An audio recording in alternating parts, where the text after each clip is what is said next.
It is reported that the Parliamentary Ombudsman will next week find the government guilty of maladministration in the way it regulated Equitable Life in the years leading up to its collapse in 2000.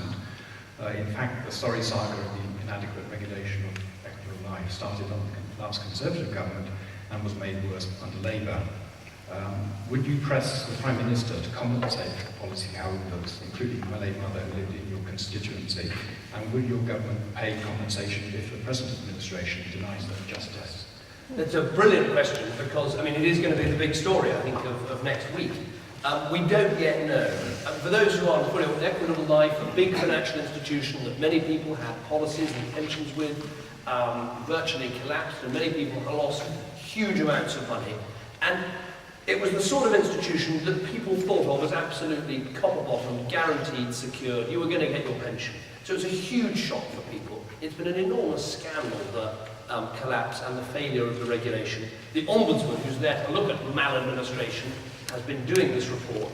As the gentleman says, the chances are the Ombudsman is going to report there was a regulatory failure, so the government has some responsibility, and we will have to respond to that. What we've always said in the Conservative Party, and we will sign motions in Parliament about this, is if regulatory failure is proved, then government cannot just wash its hands and say nothing to do with me, Gov, I can't pay anything up. We'll have to look at the specific things they say in the report, but I recognise that government is going to have a responsibility to some extent to help those people.